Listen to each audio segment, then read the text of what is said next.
திருத்தமிழ் உறவுகளுக்கு வணக்கம். அன்பார்ந்த ஆசிரியர்களே, இந்த மதுரையில் நடந்த வழக்கு பற்றி எல்லாருக்கும் தெரியும். அது கடந்து வந்த பாதையும் தெரியும். இது குறித்து அடுத்து என்ன நடக்குன்ட்டு நிறைய ஆசிரியர்கள் நம்ம தொடர்பு கொண்டு பேசுகிறாங்க. இதில் என்னன்னு கேட்டால், இந்த வழக்கு நம்ம குறித்து பார்க்கணுன்னு கேட்டால், மதுரையில் வந்து இந்த வழக்கு வந்து அதாவது இந்த நியமன தேர்வுக்கு எதிராக இந்த ஸ்டார் மதிப்பெண்கள் கொடுக்கப்பட்டது. ஒரு கேள்விக்கு 2 ஆன்சர் இது குறித்து தான் எதிர்த்து வழக்கு போட்டாங்க. இந்த வழக்கு வந்து தனி நீதிபதி சிங்கிள் பெஞ்சில் வந்து ஆர்என் மஞ்சுளா நீதிபதி அவர்கள் வந்து இந்த வழக்கு 5ஆம் தேதி விசாரித்து இது குறித்து விளக்கம் கேட்டு 2 வாரங்களுக்கு ஸ்டே ஆர்டர் கொடுத்தாங்க. ஸ்டே ஆர்டர் கொடுத்துட்டு விளக்க கவுண்டர் ஃபைல் தாக்கல் சொல்லியிருந்தாங்க. இதற்கிடையில் அரசு தரப்பு என்னன்னு கேட்டால், இந்த இடைக்கால உத்தரவை உடைக்க டபுள் நீதிபதி அதாவது டபுள் பெஞ்சுக்கு போயிட்டாங்க. இந்த வழக்கு டபுள் பெஞ்சில் வந்து 20ஆம் தேதி வந்தது. இந்த வழக்கு 18ஆம் தேதி ஃபஸ்ட்டு வந்தது, தள்ளி வச்சுட்டாங்க. மீண்டும் 20ஆம் தேதி வழக்கு வருது. அந்த 20ஆம் தேதி வரும்போது அதே வழக்கு சிங்கிள் பெஞ்ச்லேயும் வழக்கு வருது. அப்போ 20ஆம் தேதி வந்து தனி டபுள் பெஞ்சில் வழக்கு விசாரணைக்கு எடுத்துக்கல. அதாவது அன்னைக்கு வந்து நேரம் முடிஞ்ச காரணத்தினால வழக்கை வந்து 21ஆம் தேதி தள்ளி வச்சிடுறாங்க. ஆனால் தனி நீதிபதி அமர்வில் 20ஆம் தேதி இந்த வழக்கு வரும்போது அரசு தரப்பில் வந்து அந்த கவுண்டர் ஃபைல் தாக்கல் செய்யலை. அதனால் வந்து நீதிபதி என்ன பண்ணாங்கன்னா, அந்த இடைக்கால உத்தரவை திரும்பி நீட்டிக்கிறாங்க. ஸ்டே ஆர்டரை திரும்பி நீட்டிச்சிருக்காங்க. கவுண்டர் ஃபைலை 1 வாரத்துக்குள்ளே தாக்கல் செய்ய சொல்லியிருந்தாங்க. 20ஆம் தேதி முடிந்த நிகழ்வு அங்கே அப்படி அந்த தனி நீதிபதியில் இந்த நிகழ்வு நடந்ததுன்னா, மறுநாள் 21ஆம் தேதி இந்த வழக்கு டபுள் பெஞ்சில் வருது. டபுள் பெஞ்சில் வரும்போது அந்த வழக்கு வந்து ஒரு முடியும் தருவாயில் தான் அதாவது அன்னைக்கு கோர்ட்டு நேரம் முடியும் தருவாயில் தான் ஏதாவது இம்பார்ட்டன்ட் வழக்காக இருக்கான்னு தான் நீதிபதி கேட்டுட்டு அப்போ தான் தொடங்குறாரு இந்த வழக்கை. தொடங்கும்போது அப்போ தான் இந்த 41வது வழக்கு வந்து கவர்மெண்ட் தரப்பில் வந்து அவர் ஆஜராகி இந்த மாதிரி பெட்டிஷனர் வந்து ஒரு பர்சன் தான் போட்டிருக்காங்க. ஒரு பர்சன் வழக்குக்காக ஒட்டுமொத்த ப்ராசஸும் ஸ்டாப் பண்ணுறது வந்து இப்போ 10 வருஷமாக இப்போ போஸ்டிங் போடாதனால இப்போ வந்து மாணவர்கள்லாம் பாதிக்கும். இது வந்து ஒட்டுமொத்த ப்ராசஸை வந்து ஸ்டாப் பண்ணுற மாதிரி இருக்குது. அதனால் வந்து இந்த இடைக்கால உத்தரவை நீக்கும்படி அவர் வந்து கேட்டிருக்காரு. கேட்கும்போது ஆனால் எதிர்த்தரப்பு அந்த வழக்கு தொடுத்த லாயர் வந்து ஒரு பர்சன் கிடையாது, நிறைய பேர் இந்த வழக்கை தொடுத்துருக்காங்க. நீதிபதியே சராசரியாக கேள்வி கேட்குறாரு. ஒரு பர்சன் நீங்கள் சொல்கிறீங்க, அப்புறம் எதுக்கு எக்ஸ்ஆர் ஒய் செட் நிறைய பேர் மேலே வராங்கன்றத கேள்வி கேட்டார். அதே சமயத்தில் வந்து அப்புறம் அரசு தரப்பில் வந்து என்னன்னு கேட்டால், ஏற்கனவே தனி நீதிபதி கொடுத்த இதை வந்து ஏன் நீங்கள் கவுண்டர் ஃபைல் வந்து செய்யலை போகல அதெல்லாம் கேட்டிருக்காங்க. அதெல்லாம் சொன்னாங்க. சொல்லும்போது அதை ஏன் இங்கே கொடுக்காம நீங்கள் வந்து இது இங்கே மேலே வந்திருக்கீங்க. அது மட்டும் இல்லை, இந்த வினாத்தாள் வந்து வினாத்தாள் குளறுபடிக்கு வந்து இந்த டிஆர்பி மட்டும் கிடையாது, டிஎன்பிசி, எம்ஆர்பி, எக்ஸ்ட்ரா போன்ற எல்லா இடத்துலையும் இது வந்து நிறைய இந்த மாதிரி குளறுபடிகள்லாம் வருது. அது எப்படி நீங்கள் ஒரு நல்ல ஒரு எக்ஸ்பர்ட்டை வச்சு தான் கொஷின் தயாரிக்கிறீங்க. ஒரு ஆன்சருக்கு ஒன்று தானே இருக்க முடியும், நீங்கள் எப்படி 2 ஆன்சர்லாம் இருக்க முடியும். இதெல்லாம் குறித்து நிறைய சராமரியாக கேள்வி. ஆனால் அரசு தரப்பு வழக்கறிஞர்கிட்ட இதுக்கெல்லாம் பதில் எதுவுமே கிடையாது. அவர் என்னன்னு கேட்டால், நாங்கள் ப்ராசஸ் எல்லாத்தையும் முடிச்சுட்டேன், கவுன்சிலிங் எல்லாத்தையும் முடிச்சுட்டேன், ஒரு பெட்டிஷனருக்காக எல்லா இது வந்து பாதிக்குது, அவங்களுக்கு வேணால் நாங்கள் ரிசர்வ் பண்ணி வச்சிடறோன்ட்டு அவர் இந்த வாதத்தான் வைக்கிறாரு வச்சு. அவங்க கேட்குற கேள்விக்கு எந்த பதிலும் நேரடியான பதில் கிடையாது. நேரடியாக நம்ம அதை தான் வந்து அவர் கேட்டுட்டு, இது நீங்கள் சிங்கிள் பெஞ்சில் வந்து இந்த கவுண்டர் ஃபைல் தாக்கல் சொன்னாங்க, அங்கே ஏன் எனக்கு பண்ணாமல் இங்கே வராங்கன்றதான் கேட்டுட்டு அந்த கவுண்டர் ஃபைலை அங்கே தாக்கல் செய்ய சொல்லியிருக்காங்க. அதாவது நீங்கள் இது குறித்து விளக்கம் அங்கே கொடுத்து அங்கேயே முடிச்சிங்க அப்படி தான் ஒரு டைரக்ஷன் கொடுத்துருக்காரு. அரசு தரப்பு வந்து இப்போ என்ன பண்ணணும்னு கேட்டால், இப்போ இந்த வழக்கு வந்து அங்கே டிஸ்போஸ் பண்ணிட்டாங்க. டபுள் நீதிபதியில் டிஸ்போஸ் பண்ணிட்டாங்க. இனிமேல் வந்து அந்த வழக்கு அங்கே இல்லை. இப்போ வந்து சிங்கிள் நீதிபதி மதுரையில் தான் வருது. மதுரையில் வந்து இப்போ வந்து ஒரு வாரத்தில் அந்த விளக்கம் வந்து அரசு தரப்பில் வந்து அந்த இதுக்கு விளக்கம் கொடுக்கணும்.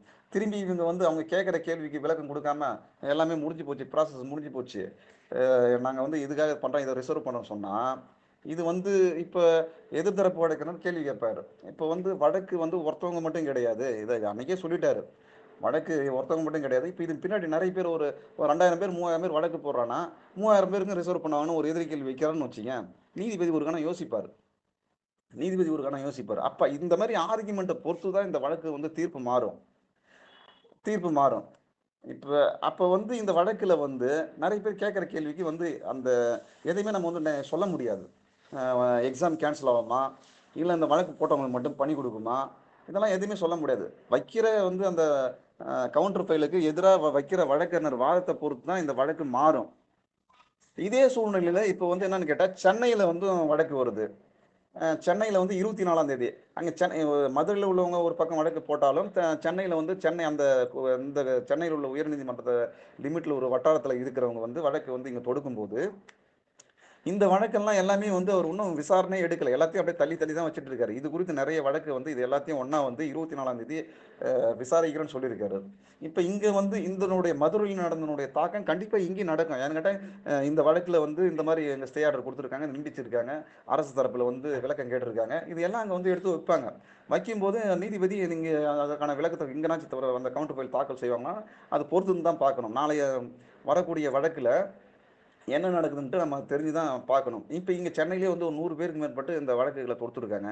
அப்போ அதே இதை கேள்வி தான் இங்கேயும் கேட்பாங்க. அப்போ 100 பேருக்கு வந்து இப்போ நீங்கள் அரசு தரப்பு இந்த இந்த பதில் தானே சொல்கிறாங்க, நாங்கள் எல்லாத்தையும் முடிச்சுட்டோம், கோர்ட் வந்தவங்க மட்டும் ரிசர்வ் பண்ணுறாங்க, இந்த விளக்கத்தை மட்டும் தான் சொல்லியிருக்காங்களோ வச்சு இந்த கொஷின் ஏன் வந்து நாங்கள் வந்து இது பண்ணோம், இதுக்கு ஏன் மதிப்பெண் இப்படி கொடுத்தோம், ஏன் இந்த மாதிரி ஆச்சு, அதுக்கான விளக்கங்கள் கொடுக்கல. அதை வந்து ஏற்றுக்காத அந்த நீதிபதியினுடைய பார்வை பொறுத்து தான். ஏன்னாட்டா இது வந்து ஒரு சிக்கலான ஒரு வழக்கு. ஏன்னாட்டா எல்லாரும் பாதிக்கப்படக்கூடாதுன்ற நோக்கில் தான் அவங்க வந்து பார்ப்பாங்க. ஏன்னாட்டா ஒரு எக்ஸாம் ப்ராசஸ் என்பது ஒரு பெரிய ஒரு ப்ராசஸ்ஸு. அந்த ப்ராசஸை வந்து இதனால் பாதிக்கப்படுமா அப்படின்ற மாதிரி அதையும் யோசிப்பாங்க. இது பண்ணும்போது அதே சமயத்தில் வழக்கு போட்டவங்க மட்டும் மேலான்னா அதையும் யோசிப்பாங்க. இதெல்லாம் வந்து நீதிபதியினுடைய பார்வையை பொறுத்து தான் அமையும். அது மதுரையாக இருக்கட்டும், இல்லை சென்னை உயர்நீதிமன்றமாக இருக்கட்டும். இந்த எல்லாமே இப்போ இந்த வழக்கு ஒரே இதுதான். ஒரு தனி நீதிபதி உத்தரவுனா அது சென்னைக்கும் பொருந்தும், மதுரைக்கும் பொருந்தும். இதை தாண்டி வந்து ஒரு உத்தரவு வந்து இது பண்ணால் அடுத்தது டபுள் பெஞ்சுக்கு தான் போகணும். இப்போ இந்த வழக்கில் டபுள் பெஞ்சிலையும் ஒரு டைரக்ஷன் காமிச்சிட்டாங்க. சென்னையில் இது எதனா மூவ் பண்ணுவாங்களா நான் தெரியல. இதை பொறுத்துன்னு தான் பார்க்கணும். ஏன்னா இப்போ வந்தது வந்து அவங்க வந்து இடைக்கால உத்தரவு எதிர்த்து தான் போனாங்க. ஒரு உத்தரவு வந்து ஜட்ஜ்மெண்ட் வரும்போது அதை எதிர்த்து மேல்முறையீடு போகிறதுக்கு வாய்ப்பு இருக்குது. அது வந்து நெகட்டிவ் வரும் பட்சத்தில் யார் போகிறாங்கன்றது தெரியாது. அது வந்து வழக்கு தொடுத்தவங்களா இல்லை அரசு தரப்பா தெரியல.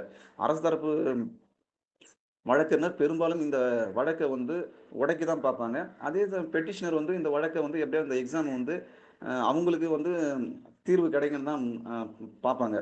இது வந்து இரு தரப்பும் வைக்கிற வாதங்களை பொறுத்து தான் நீதிபதி ஒரு முடிவு எடுத்து அதை உத்தரவு பிறப்பார். இதில் வந்து 1008 வந்து இப்போ நம்ம உதாரணத்துக்கு சொல்லலாம். வந்து நிறைய வழக்குகளில் பார்க்கணும், தனி நீதிபதி வந்து குற்றவாளி அறிவிக்கப்பட்டாலும் டபுள் பெஞ்சில் வந்து நிரபராதின்னு அறிவிக்கிறது இருக்குது. இல்லை சுப்ரீம் கோர்ட்டில் போய் நிரபராதி அறிவிச்சதெல்லாம் இருக்குது. அது எப்படி ஒரு வழக்கில் இங்கே வந்து குற்றவாளி இன்னொரு இதில் வந்து நிரபராதி எப்படி இது பண்ணாங்க? எல்லாம் அந்த ஆர்கியூமெண்ட்டை பொறுத்து தான், வழக்கினுடைய வாதங்களை பொறுத்து தான் அதுக்கு ரீசன் வைப்பாங்க. அதுமாரி இந்த வழக்கில் எது வேணாலும் நடக்கலாம். ஆனால் இதெல்லாம் பொறுத்து தான் பார்க்கணும். சில பேர் வந்து இந்த சர்டிஃபிகேட் வெரிஃபிகேஷன் போனவங்க ஃபுல்லாக எல்லாமே வந்து நம்ம வழக்கில் உள்ள விஷயங்களை இந்த மாதிரி நடக்குது, இந்த மாதிரி இந்த வழக்கு இப்படி போகுது, இது போகுதுன்னு நம்ம சொன்னால் இதை வந்து எல்லாமே எதிராக பார்க்குறீங்க. அந்த நியமனத்திற்கு போனவங்க ஃபுல்லாக எல்லாருமே அவங்களுக்கு எதிராக இது பண்ணாங்க. உங்களுக்கு என்ன நடக்குது அது நடக்க தான் போகுது. உங்களுக்கு கவர்மெண்ட் பெரிய பக்கபலமாக இருந்துட்டு தான் அதை பண்ணிட்டு வராங்க. நீங்கள் அந்த பார்வையை பார்க்க மாட்டாங்க, பார்க்க மாட்டீங்க. உங்கள் வழக்கு நான் வந்து இந்த விஷயத்தை இப்படி இருக்குது இப்படி போகணும்னு சொன்னால் உடனே நீங்கள் வந்து அதை எதிரியாக பார்த்து கமெண்ட்ஸில் வந்து திட்டி போகிறது. இதெல்லாம் என்ன ஒரு பழக்கம்? நீங்களாம் முதல்ல ஆசிரியர் அப்படி பார்க்க போனால் 2013 சர்டிஃபிகேட் வெரிஃபிகேஷன் போட்டு அவன் வேலை வாய்ப்பு எழுந்துட்டு நிற்கிறானே, அவன் எப்படி பார்ப்பான்? 2017 சர்டிஃபிகேட் வெரிஃபிகேஷன் முடிச்சுட்டு போயிருக்கானே, அவன் நம்மளுக்கு வேலை கிடைக்குமே, அப்போ அவன் வேலை நீங்கள் தட்டி பறிக்க நீங்கள் சொல்ல முடியுமா? நீங்கள் அந்தந்த காலகட்டத்துக்கு எது நடக்குதோ அதுக்கு தகுந்த மாதிரி மாறினு போகணும். சர்டிஃபிகேட் வெரிஃபிகேஷன் போயிட்டு அன்றைக்கி வந்து இப்போ 10 வருஷமாக அவன் ஒரு பக்கம் இன்றைக்கி நாளைக்கு ஒரு போராட்டம் எடுக்கிறாங்க. அப்போ அவன் தரப்பு அது அவனுக்கு நியாயமாக தானே படுது. வழக்கு ஒருத்தன் போறானா, எனக்கு வந்து அவன் போறானா, அரசு வந்து இது எல்லாமே காரணம் டிஆர்பி தான். ஏன் இவ்வளவு வந்து குளறுபடி எடுக்கணும்? ஏன் இந்த மாதிரி ஒரு தீர்வு வரணும்? சரி 1, 2னா பரவாயில்ல, இது பண்ணிக்கோங்க. 10 கொஸ்டின் மேல இது பண்ணா எல்லாருக்கும் தெரியும். 0.5 மார்க் கூட வந்து ஒருத்தவங்க அந்த தலையெடுத்த தீர்மானிக்கக்கூடியது.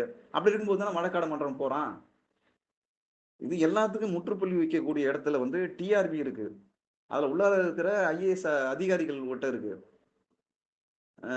அது இல்லாம வந்து அந்த கொஷின் பேட்டர்ன் தயாரிக்கிற பேராசிரியர்கள் கையில் இருக்கு. எந்த ஒரு வந்து விமர்சனம் இல்லாம ஒழுங்கா வந்து இது பண்ணா இந்த மாதிரி வழக்காடு மன்றத்துக்கெல்லாம் வர வேண்டிய அவசியமே கிடையாது.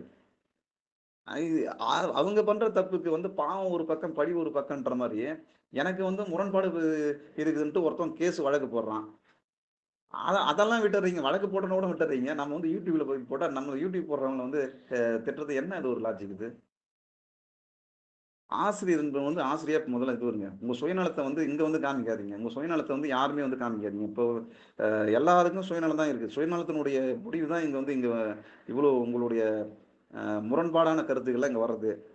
எப்படியா இருந்தாலும் அரசு தரப்பு வந்து உங்களுக்கு வந்து கொடுத்தா கோர்ட் நீதிபதி கொடுத்தா உங்களுக்கு இது பண்ணுவாங்க. யார் தடை நிக்க போறாங்க? யாரும் தடை இது பண்றதில்ல. எல்லாம் இங்க வந்து வெட்டி பேச்சு, மெத்துவெட்டு பேச்சே தான் போகுது. குடுத்தா நீங்க வந்து போறீங்க உள்ளார. குடுக்கலன்னா அடுத்த எக்ஸாம் வரப்போது போய் ஆழ்ந்து படிங்க. அவ்வளோதான் இதுல இருக்கிற விஷயம். இருக்கிற விஷயத்த சொல்றவங்கள எதுக்கு நீங்க வந்து திட்டி போடணும்?